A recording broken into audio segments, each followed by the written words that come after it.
রসুলুল্লাহ সাল্লাল্লাহু আলাইহি ওয়াসাল্লাম বলছেন, দুইটা জিনিস বেহেশতে বেশি প্রবেশ করবে।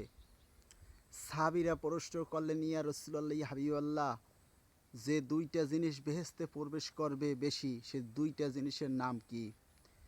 বিশ্বনবী বলেন, তা হচ্ছে এক নম্বরে খোদাভীতি, দুই নম্বরে সচ্চরিত্র। আজও যদি এই পৃথিবীর মানুষ দুইটা জিনিস অর্জন করতে পারে, খোদাভীতি আর সচ্চরিত্র, তাহলে আল্লাহ সুবহানাহু ওয়া তাআলা সম্মানিত করবেন কিয়ামতের ময়দানে।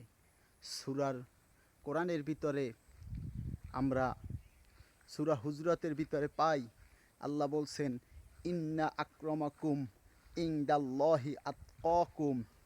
আল্লাহ বলেন, ওই ব্যক্তি আমার নিকট সম্মানিত যার হৃদয়ের ভিতর রয়েছে খোদাভীতি, যার হৃদয়ের ভিতর রয়েছে তাকওয়া।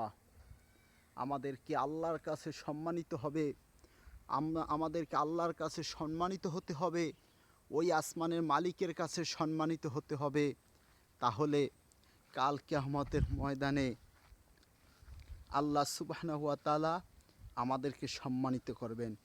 প্রিয় দিনী মুসলমান ভাইরা বোনেরা, আমাদেরকে আল্লাহ সুবহানাহু ওয়া তাআলা ইবাদত করার জন্য সৃষ্টি করেছেন। আমরা তার ইবাদত করব। পুরুষেরা মসজিদে গিয়ে আমরা সালাত আদায় করব, নামাজ আদায় করব। রাসূলুল্লাহ সাল্লাল্লাহু আলাইহি ওয়াসাল্লাম বলছেন, বাইনাল আবদি বাইনাল কুফরি তারকুস সালাহ।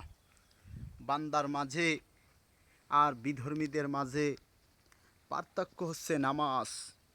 নামাজ পড়তে হবে। আপনার আমার উপরে আল্লাহ সুবহানাহু ওয়া তাআলা দৈনিক 5 ওয়াক্ত নামাজকে ফরজ করে দিয়েছেন। মসজিদ থেকে আজান হয়, কি সুন্দরভাবে আজান হয় মসজিদের মাইক থেকে। আমরা আজান শোনার পরে আমরা 5 ওয়াক্ত নামাজ পড়ি, কিন্তু আমাদের ভিতরে রাসূলুল্লাহর অনেকের ভিতরে আদর্শ নাই। আজকে যদি আমাদের ভিতরে আসমান এবং জমিনের মালিক আল্লাহ সুবহানাহু ওয়া তাআলার পাঠানো সেই নবী রাসূল বিশ্ব নবীর আদর্শ যদি আমাদের ভিতর থাকতো, তাহলে আল্লাহ সুবহানাহু ওয়া তাআলা কাল কিয়ামতের ময়দানে আপনার আমার জন্য জান্নাতে যাওয়ার একটা পথ তৈরি করে দিবেন। আল্লাহ বলছেন, হে রাসূল, আপনি বলে দেন, আমাকে যারা ভালোবাসতে চায়, আমাকে যারা ভালোবাসতে চায় তারা যেন আপনাকে ভালোবাসে, আপনার অনুসরণ করে। আর আপনাকে যদি ভালোবাসে, তাহলে আমি তুহিব্বুন আল্লাহ, আল্লাহর ভালোবাসা যদি চাই, তাহলে যেন আপনাকে ভালোবাসে। আর আপনাকে ভালোবাসলে আমি সব গুনাহ রাশিগুলি ক্ষমা করে দেব। আল্লাহ যদি কারো গুনাহ রাশি ক্ষমা করে দেয়, তাহলে ওই ব্যক্তি জান্নাতি মানুষ হবে। রাসূলুল্লাহ সাল্লাল্লাহু আলাইহি সাল্লাম আল্লাহর কাছে কত কত কত সম্মানিত। আমরা তার উম্মত। আমাদেরকে বিশ্বনবী বলেছেন, আমি তোমাদের কাছে বিদায় হজের ভাষণে বলেছেন, আমি তোমাদের কাছে দুইটা জিনিস রেখে গেলাম।